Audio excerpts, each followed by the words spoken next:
उन्होंने नियम दिया अपना, क्या नियम दिया हम उसके बारे में जानते हैं। देखिए मान लीजिए मैं पहले आपको समझा दूं, क्योंकि देखिए जो मैं आज आपको बताने वाला हूं अब तक आपने बहुत अलग अलग टीचर्स से या अलग अलग तरीके से जाना होगा ओम्स के नियम के बारे में, पर जो मैं आज आपको बता रहा हूं एकदम अलग ही तरीके से, बेहतरीन तरीके से, जो आपकी सटीकता से आपके दिमाग में कैच हो जाए, ये दिमाग में ऐड हो जाए मेरी बातें, तो ध्यान देंगे मेरी बात पे। चलो पहले हम देखते हैं कि मान लीजिए ये कोई पानी का टैंक है, ये पानी का टैंक है और ये पानी से भरा हुआ है, पानी से ऊपर तक भरा हुआ है। क्या इस पानी के टैंक में अगर हम यहीं पर एक नल लगा दें, पानी का यहीं पर एक नल लगा दें छोटा सा, तो क्या इसके पानी का जो प्रेशर होगा वो अधिक तेज होगा? नहीं होगा, कम होगा। क्योंकि ये जो हमारा पानी का टैंक है, पानी का टैंक है, इस पर जो इसका प्रवाह है नल का जो प्रवाह है, जो तेज करेगा पानी को, वो क्या है? वो कम है। वो कैसा है? कम है। आप समझते हो? दूसरी बात, अभी बस मेरी बात को सुनते रहिए ध्यान से। दूसरी बात, अगर मैं इस टैंक को एक फ्लोर पर रख दूं, किसी घर की एक छत पर रख दूं, और अब इसकी हम यहाँ पे एक पाइप बढ़ाना पड़ेगा भाई इसका, और ये बढ़ा दिया, तब जाके अब हमने यहाँ पर एक नल लगाया, क्या अब इसका पानी का प्रेशर बढ़ेगा या घटेगा? जाहिर सी बात है प्रेशर बढ़ेगा, क्योंकि अब ये हमारा जो टैंक है अब ये एक फ्लोर छत पर रखा है तो प्रेशर बढ़ा। देखिए अब मेन कारण क्या है कि भैया प्रेशर जो हाइट ऊपर करी है हमने उसकी वजह से बढ़ रहा है, या इसका कुछ और भी कारण है? तो मैं आपको बता दूं, देखिए इसका जो मेन कारण होता है ये है कि ये जो हमारा नल है, ये जो हमारा नल है, ये जिस पाइप में लगा हुआ है, जिस पाइप में लगा हुआ है उसमें पानी की मात्रा अधिक होती जा रही है, यानी कि इस पाइप के अंदर पानी की मात्रा अधिक होती जा रही है, और पानी के जो तत्व हैं, पानी के जो इलेक्ट्रॉन हैं, वे क्या है? वे अधिक हो रहे हैं, समझ रहे हो? जिसके कारण वे एक दूसरे पर दबाव डाल रहे हैं बाहर को निकलने के लिए। आप समझे मेरी बात? अब एक चीज और होती है, अब दूसरा होता है कि अब हम इसे एक फ्लोर और ऊपर लेके जा रहे हैं, मान लीजिए, चलो मान लीजिए हम इसे 3 फ्लोर ऊपर लेके चले गए, तो हमारा जो पाइप है वो और बड़ा होगा, पाइप और बड़ा होगा, और पाइप बढ़ने के कारण इसमें पानी की मात्रा और अधिक आ गई होगी। जब पानी की मात्रा इसमें और अधिक आ गई होगी, तब हमने अगर ये नल को खोलते हैं तो अब ये और भी अधिक प्रेशर से बाहर की ओर निकलता है और अधिक प्रेशर से फैलता है चारों तरफ को। आप बताइए, आपकी ये बात अब तक समझ में आई? ठीक है भैया, ये तो हमें पता ही है, आप क्यों बता रहे हैं? मेरा बताने का मेन कारण ये है बच्चों कि अगर हम डायरेक्ट ओम्स लॉ को पढ़ें, मैं आपको डायरेक्ट बताने लग जाऊं कि ये ऐसा होता है, वैसा होता है, ये ऐसा है, एमीटर है, फलाना है, ठिकाना है, आपकी कुछ समझ में ना आएगा, क्योंकि आप अब से पहले भी कितनी बार इसको पढ़ चुके हो। मेरा मेन कारण ये है बताने का, जो मैं आपको बता रहा हूं, मेरी बात को ध्यान से सुने। मान लीजिए ये टैंक है जिसमें इलेक्ट्रॉन भरे हुए हैं। क्या भरे हुए हैं? अब पानी की बात नहीं हो रही, अब हम इलेक्ट्रॉन की बात कर रहे हैं। मान लीजिए इसमें इलेक्ट्रॉन भरे हुए हैं, टैंक में फुल मात्रा में इलेक्ट्रॉन भरे हुए हैं, और ये एक रास्ता है जिससे इलेक्ट्रॉन चलते हैं। क्या है? रास्ता। और मैं इसको मान लेता हूं बच्चों, मान लीजिए चलो ये कोई तार है, क्या है? तार है, यानी कि चालक है। ये क्या है? ये पाइप क्या है? हमारा चालक है, तार है, ये इलेक्ट्रॉन भरे हुए हैं, और इसमें इलेक्ट्रॉनों का प्रवाह हो रहा है, इलेक्ट्रॉनों का प्रवाह हो रहा है, ठीक है, ये इलेक्ट्रॉनों का प्रवाह हो रहा है, और मैं इसको मानता हूं पानी को, ये जो पानी का प्रवाह हो रहा था, मान लीजिए ये करंट है आपका, धारा है ये आपकी धारा। कैसी धारा? विद्युत धारा। अब पानी की नहीं है, विद्युत की है, विद्युत धारा, धारा है विद्युत धारा। आप समझे मेरी बात? अब पानी नहीं, विद्युत बह के आ रहा है, इस तार से विद्युत बह के आ रहा है, और इसको जो बहना, इसका जो स्पीड, इसका जो लो या हाई होने का मेन कारण क्या है? पीछे से इलेक्ट्रॉनों का धक्का लगाना, यानी कि प्रेशर। आप समझ रहे हो? प्रेशर, पीछे से प्रेशर आ रहा है, और वो प्रेशर आपका विभवांतर है, वो प्रेशर आपका क्या है? विभवांतर है। आप मेरी बात समझे? ये आपका आई है, ये वी है। यहां तक आप मेरी बात समझे? अब हम इससे आगे चलते हैं। समझने के लिए, जहां पर प्रेशर लग रहा होगा, विभवांतर हो रहा होगा, जहां से बहकर चल रही होगी विद्युत धारा, वो विद्युत धारा है आपकी। अब हम देखते हैं बच्चों ओम का नियम। अब हम ओम के नियम करते हैं। ओम का नियम, ओम क्या कहता था? ओम, चले पहले हम ओम के बारे में थोड़ा सा जान लेंगे। ओम था कौन, क्या उसकी जो सोच रही होगी इस नियम को बनाने से पहले। तो बच्चों ये बात है 1827 की, 1827। देखिए हमारे भारत में 1827 में बिजली का इतना बड़ा प्रचलन नहीं था। बिजली बहुत ही कम मात्रा में थी, और थी ही ना इंडिया के अंदर, तो बहुत ही कम, कहीं पर बिजली का प्रयोग होता होगा। हमारे यहाँ पर कोई वैज्ञानिक उस दौर में कहां से किसी आविष्कार कर पाता, नई चीजों को हमें बता पाता या लिख पाता, जब हमें उस चीज का कुछ पता ही ना था कि बिजली भी कुछ होती होगी, विद्युत धारा भी कुछ होती होगी, इसमें बहने वाले इलेक्ट्रॉन भी कुछ होते होंगे। आप समझ पा रहे हैं? तो ये बात तो बहुत पुरानी है। ये बात है हमारी सन 1827। ये एक जर्मन के भौतिक वैज्ञानिक थे, भौतिक शास्त्र के हमारे, उन्होंने इस नियम को बताया था कि ये होता क्या है और इसमें है क्या चीज। देखिए यदि किसी चालक, मान लीजिए ये हमारा चालक तार जो मैंने आपको बताया, पाइप बोल देते हैं जिसे हम, चालक की भौतिक अवस्था, अब हमने इसकी अवस्था, भौतिक अवस्था यानी कि जो इसकी लंबाई है वो इतनी रखेंगे 3 फ्लोर के बराबर नाप के, और जो इसकी चौड़ाई है वो भी इतनी रखेंगे। भौतिक अवस्था, लंबाई, ताप और दाब, यानी कि जो इसका दाब होगा, इस पर जो दाब होगा और इसका जो ताप होगा, वो ताप होता है, जो ताप की बात की जा रही है वो प्रतिरोध पर की जा रही है, प्रतिरोध पर, जो इसके बीच में प्रतिरोध होगा। हम उसकी बात भी थोड़ा आगे पढ़ेंगे। तो दाब की बात मैंने आपको बता दी, जो दाब होता है, जो प्रेशर लग रहा है उस पर, वहां तक की बात ध्यान से सुनेंगे। अपरिवर्तित रहे तो उसके सिरों के बीच, यानी कि यहां पर इस पॉइंट पे और इस पॉइंट पे, ये दोनों के सिरे हैं। मान लीजिए ये तार का सिरा है, एक सिरा ये जहां से ये बाहर निकल रहा है, एक सिरा ये जहां से ये आ रहा है। सिरों के बीच उत्पन्न विभवांतर, यानी कि जो उत्पन्न प्रेशर उत्पन्न हुआ है, दोनों सिरों के बीच जो विभवांतर उत्पन्न हुआ है, जो प्रेशर उत्पन्न हुआ है, प्रेशर उत्पन्न हुआ है, उसे प्रवाहित धारा के अनुक्रमानुपाती होता है। यानी कि उसमें प्रवाहित धारा जो है, जो धारा का प्रवाह हो रहा है, उसके व्युत्क्रमानुपाती होता है। और बच्चों अनुक्रमानुपाती जो हमारा होता है, ये जो सिंबल है ये हमारा अनुक्रमानुपाती होता है। ठीक है, यानी कि अणुओं का अनुपात बताता है जो। ठीक है बच्चों, अब हम थोड़ा आगे बढ़ते हैं इसके बारे में। इसके बारे में हम देखते हैं कि V अनुक्रमानुपाती, I यानी कि जो हमारा विभवांतर है, जो हमारा विभवांतर है वो अनुक्रमानुपाती है किसके? धारा के। किसके? धारा के। अब बच्चों जब हम वोल्ट निकालते हैं इसमें, तो हम R अनुक्रमानुपाती रखते हैं I को। और देखिए अनुक्रमानुपात को हटाने के लिए, अनुक्रमानुपात को हटाने के लिए हम गुना का यूज करते हैं, इनके बीच में गुना का चिन्ह, और R रख लेते हैं, R गुना I मानते हैं। अब हमारा ये अनुक्रमानुपाती हट जाता है। R यहाँ क्या है? R एक नियतांक है। नियतांक क्या है मैं आपको बताऊंगा। तो V बराबर I इंटू R हो जाता है। यहां तक की बात ठीक है।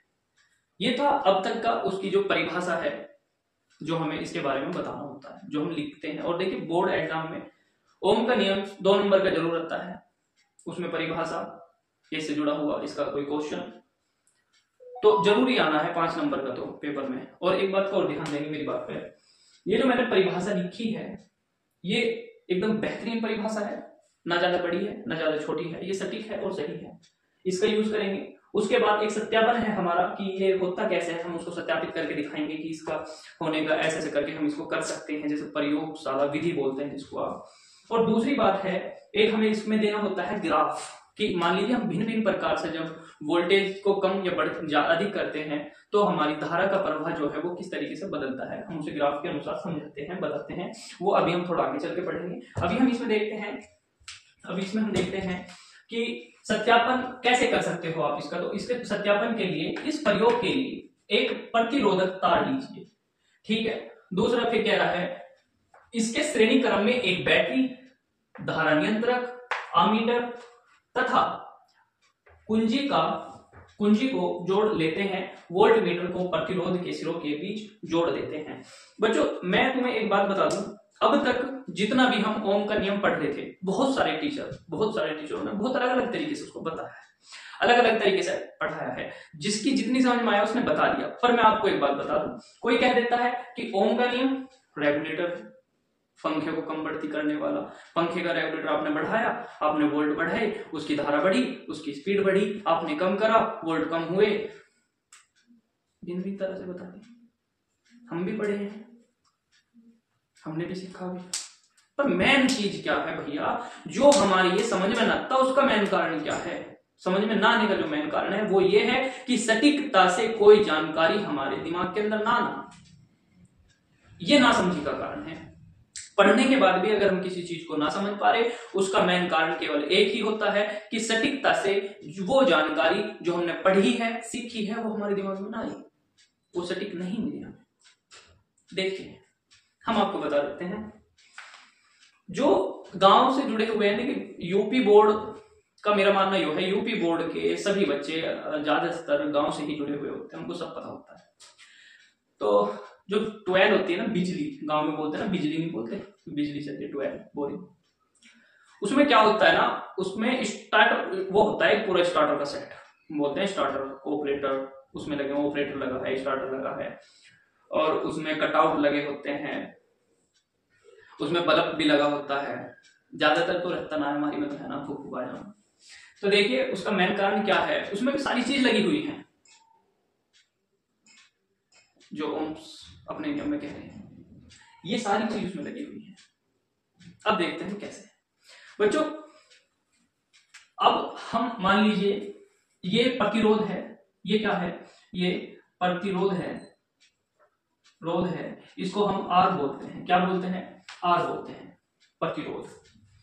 ये काम क्या करता है भैया, पहले हम चलो मान लीजिए ये कोई बैटरी है, ये क्या है, ये बैटरी है, और मैं छोटी सी बैटरी की बात नहीं करूंगा, छोटी सी बैटरी से कंफ्यूज भाई, खुद करके देख सकते हो तो छोटी बैटरी लगा लो, नहीं तो आप बड़ा देखो जो आप देख सकते हो। मैं कह रहा हूं कि घर में हो तो हमारे पास एक बैटरा है, बहुत बड़े वाला इन्वर्टर बैटरा, और अगर खेत पे हो तो बिजली है, बिजली 11,000 वाले जो होती है ना, वो ट्रांसफार्मर से होकर एलटी बनकर जो हमारी बिजली तक आती है, वो आ रही है मान लो, और उसके तार यहाँ पे लगे हुए हैं। अब क्या होता है कि इनमें धाराओं में करंट का प्रवाह स्टार्ट हो गया, करंट का चलना स्टार्ट हो गया। मान लीजिए घर में आपके तार जोड़ दिए गए यहाँ से, और अब ये करंट चलना इसमें स्टार्ट हुआ। अब जब करंट यहां तक आया, अब हमने ये दबा दिया, करंट का फ्लो चला। जब करंट का फ्लो चला तो पहले आया अमीटर के अंदर, अमीटर ने बता दिया कि भैया धारा का प्रवाह इतना है, धारा का प्रवाह मान लीजिए 2 है, मान लीजिए 2 आ रहा है, धारा का प्रवाह 2 है, ऐसा होता नहीं, वोल्टेज के ऊपर डिपेंड करता है। तो और वोल्टेज तो भैया गांव में शायद 220 के समथिंग तो रहने होते हैं, इधर तो चलता ही है। चलिए धारा का प्रवाह आया, उसके बाद अब ये प्रवाह क्या होता है, यहां से आके वोल्ट में आया, और इधर से जो हमारा धारा का प्रवाह है ये भी वोल्ट के अंदर, वोल्ट से होता हुआ जा रहा है। इस बीच में हमारा एक ये यहाँ पे जोड़ा हुआ है, यहां से यहां तक जोड़ा, यहां से यहां तक। अब ये जो है हमारा ये इसको बोलते हैं आर, यानी कि हमारा प्रतिरोध। ये जो प्रतिरोध है ये क्या काम करता है, ये धारा नियंत्रक है। इस धारा नियंत्रक को आप बोल सकते हैं जो पंखे में लगा होता है आपका रेगुलेटर, जो धारा को नियंत्रित करता है, धारा को ही नियंत्रित करता है, वोल्ट को नियंत्रित नहीं कर सकता, वो आपके घर की बिजली को कम नहीं कर सकता, वो धारा का नियंत्रण रोक सकता है। चलिए अब बात करेंगे, जब यहां से करंट बैटरी से, बैटरी बोलते हैं इसको, बैटरी से करंट चलना स्टार्ट हुआ, अब वो यहां पे आया। अब मान लीजिए ये आपका प्रतिरोध है, प्रतिरोध यहां पे लगा रखा है। ये प्रतिरोध होता क्या है भैया, मैं आपको बता दूं। प्रतिरोध होता है बच्चों, जैसे गांव में जो बिजली होती है ना, ज्यादातर ट्वेल्व में तो उसको बोल देते हैं, क्या बोलते हैं उसको, वो फेस भी बोलते हैं ना, फेस उड़ गए, फेस उड़ गए, face cut out, cut out, यानी कि जब यहां से धारा का प्रवाह हो रहा है और यहां से धारा को गुजारना है, तो हम यहां पर एक प्रतिरोध लगा देते हैं, एक ऐसी धातु का बना हुआ तार जो धारा का प्रवाह को कम करता है और धारा के प्रवाह को एक लिमिटेड मात्रा में छोड़ता है। मान लीजिए हमारे यहाँ से इलेक्ट्रॉन आ रहे हैं, बहुत सारे आ रहे हैं, इसमें आ रहे हैं इलेक्ट्रॉन तार में, इस तार में बहुत अधिक इलेक्ट्रॉन मात्रा में आ रहे हैं, हो गए। और हमें कितने चाहिए, चलो मान लो यहाँ पे 50 आ रही है, 50 इलेक्ट्रॉन एक सेकंड में आ रहे मान लो। और हमें कितने चाहिए एक सेकंड में, एक सेकंड में चाहिए भैया हमें 10। कितने चाहिए, 10 चाहिए पर सेकंड। तो इधर से ज्यादा आ रहे हैं तो हमें तो कम चाहिए थे, समझ रहे हो। तो ये क्या होता है हमारा प्रतिरोध, ये हमारा जो प्रतिरोध है, जिस यंत्र को चला रहा होगा, मान लीजिए आपको कोई बल्ब को बला रहा है, यहाँ से जाकर कोई बल्ब जल रहा है, आपके घर की जो भी लाइटें हैं, जिस यंत्र को चला रहा है उसका बॉडीगार्ड है ये, क्या है उसका बॉडीगार्ड है। अब ये इलेक्ट्रॉन धक्के पे धक्का लगा है इसमें, तो ये क्या करेगा, अब भैया इसको तो समस्या आ रही है, अब यहाँ पे इलेक्ट्रॉन इकट्ठे होने लग रहे हैं। इलेक्ट्रॉन क्या है ना, जब कहीं भीड़ हो जाती है और जाम लग जावे तो वहां आदमी को कभी भी मन को शांति नहीं मिलती। रास्ते में भीड़ लग जाओ, जाम लग गया भाई बहुत तगड़ा, टी हो रही है पीछे से, थोड़ी सी जगह मिली, बाइक वाले क्या वहीं पहिया, अगला पहिया घुसा चाहिए और बस फिर तो वहीं बांट देंगे। ऑटो वाले भी अलग सारे, कोई इधर सारा कोई उधर सारा, तो वहां पे क्या है ना, आदमी को गुस्सा आना है और लाल हो जाता है। अगर ना भी होता तो प्रदूषण हीट के कारण वैसा लाल हो जाए। तो भैया अब वो जो लाल है, वो जो गर्म होना है उसका, अब वो हमारे प्रतिरोध को रुक देता है। अब ये क्या करता है, ये कहता है कि भैया थोड़े कम हो जाओ, मैं तो इतने गुजरने दूंगा, मैं तो इस मालिक का नौकर हूं और भैया मेरा काम है आपको रोकना, जितने मांगे तो मैं तो उतने दूंगा, आप अधिकारी हो। तो ये क्या करते हैं, ये इस बेचारे पे दबाव डालना स्टार्ट कर देते हैं। अब ये सिंघम की तरफ खड़ा रहेगा थाम के, पर कितनी देर खड़ा रहेगा, ये लाल हो जाता है। जब ये आते हैं यहाँ पे इलेक्ट्रॉन की मात्रा इतनी अधिक हो जाती है, इससे तो इतने ही गुजरने हैं, इलेक्ट्रॉनों की मात्रा अधिक हो जाती है, जब प्रेशर ज्यादा लगता है, विद्युत धारा का प्रवाह अधिक हो जाता है, वोल्टेज बढ़ने के कारण ये फूस होता है, ये क्या हो जाएगा, उड़ जाएगा, खत्म, आगे की लाइट कट गई, धारा का प्रवाह बंद हो गया, धारा का प्रवाह बंद हो गया, अब धारा जानी बंद और यहीं पे हो गया। ये हमारा कौन करता है, प्रतिरोध इस काम को करता है। और मेन कारण ये है कि जिस यंत्र के लिए ये प्रतिरोध यहाँ पर लगाया हुआ था, उस यंत्र को बचाने के लिए, क्योंकि वो तो नहीं झेल सकता ना इतनी ज्यादा बिजली, यूं इतना करंट नहीं झेल सकता, तो उस करंट को रोकने के लिए प्रतिरोध यहाँ पे होता है। और जो प्रतिरोध है, और मान लीजिए प्रतिरोध में ज्यादा आ गया, ये अपनी क्षमता से अपर चला गया, तो ये अपने आप को फूक देता है, फूक जाता है, उसके बाद हमारा ये यंत्र बच जाता है। ये हुआ हमारा प्रतिरोध। चलिए अब हम इसको जानते हैं थोड़ा सा एक ग्राफ के बाद, ग्राफ से, कि इसे हम ग्राफ में कैसे दर्शा सकते हैं। तो हम इसे ग्राफ में इस तरीके से बता सकते हैं कि मान लीजिए, अच्छा एक चीज हो रहा है कि एक बार भैया ऐसा हुआ कि जो हमारे साइमन ओम थे, इसके खोजकर्ता, उन्होंने क्या करा, उन्होंने वोल्टेज बढ़ाया अपने। अब ये क्या होता है, चलो पहले मैं आपको बता दूं ग्राफ से। मैं यहाँ पे एक ग्राफ बना देता हूं, मान लीजिए ये एक रेखा है, ग्राफ तो आपका तय होगा, और एक रेखा भी होगी। अब हमें ग्राफ में लिखना है। अब हम किस काम को कर रहे हैं, अब हम काम कर रहे हैं ग्राफ का, ठीक है। ग्राफ में किस तरीके से समझा सकते हैं इसको ग्राफ में,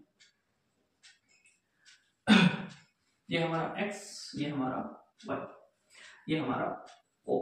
अब मान लीजिए ये हमारे यहाँ पे 1 2 3 4 5 और 6 बार हमने प्रैक्टिकल करा इस पर। 6 हमने इसके 6 ट्रैक लिए।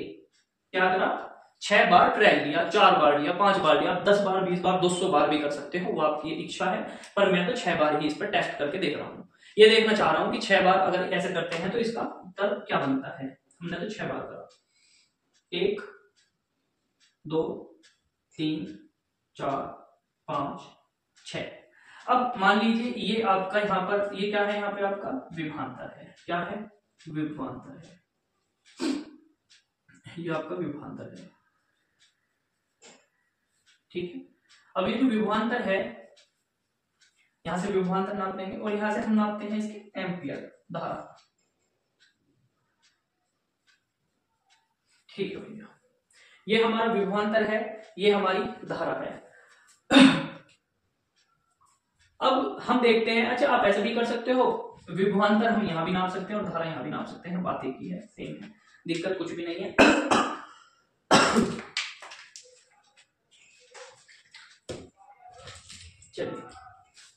अब बच्चों एक बात है, इसमें क्या देखते हैं हम कि मान लीजिए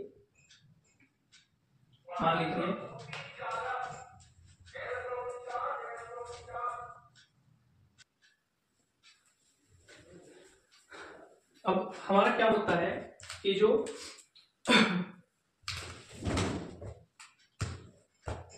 ये जो हमारी धारा है, मान लीजिए ये हमारे वोल्ट है, चलो ये हमारे वोल्ट है, 0.4, 0.8, 0.1.2 बार, ये हो जाएंगे 6, ये हो जाएंगे 2.0, 2.4, ये हो जाएगी हमारी 0.1, 0.2, 0.3, 0.4 और 0.5, 0.6। बच्चों सबसे पहले हम देखते हैं कि जब हमारी वोल्टेज 4 थी, कितनी थी? 4 थी, तो हमारा पहला प्लान होता है 1/4, 4/1, ठीक। दूसरा क्या होता है हमारा 8/2 पे आएगा यहाँ पे। तीसरा चल के आया हमारा, ये आएगा 12, और जो चौथा है वो हमारा जाएगा 16, और 5 जाएगा हमारा 20। ये आपको पेपर में जब हम कर रहे होंगे पेपर, तो इस तरीके से दर्शाना है, बहुत अच्छे तरीके से, कोई दिक्कत नहीं, ठीक है। अब इनके बीच से जो हमारा बढ़ता क्रम है ग्राफ का, वो दर्शा देना कैसे।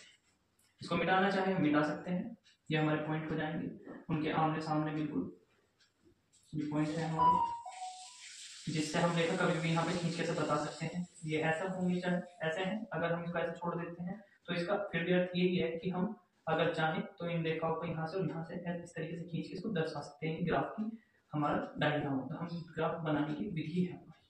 अब मेरी बात समझ गए होंगे, ये हमने बनाते ग्राफ, ठीक है। चलिए अब इसमें हमें प्राप्त क्या हुआ, इसमें हमें प्राप्त होता है बच्चों, इसमें हमें जो प्राप्त होता है वो है हमारा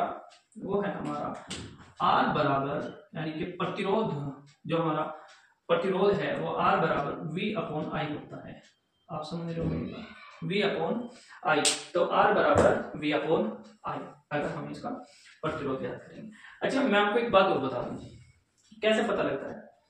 अगर मान लीजिए हमारे पास 20 वोल्टेज हैं, कितने हैं? 20 वोल्टेज हैं, 20 है, तो जो उसकी धारा है वो धारा ऑटोमेटिक 5 हो जाएगी। कितनी होगी? 5 हो जाएगी। जब हम इसको इससे काटते हैं तो ये 4/1 बनता है। 5 एकम 5, 5 चौक 20, यानी कि 1 और 4 के अनुक्रमानुपाती हो जाता है। दूसरा मान लीजिए हमारा 40 है, कितना है? 40, तो ये 10 हो जाएगी। भाई देखिए ये 20 था, 20 का 2 गुना बढ़ा, 5 था, 5 का भी 2 गुना बढ़ा, यानी कि हमने जितने वोल्टेज बढ़ाए इतनी हमारा धारा का प्रभाव भी बढ़ा, तो भी कितना होएगा? 4/1।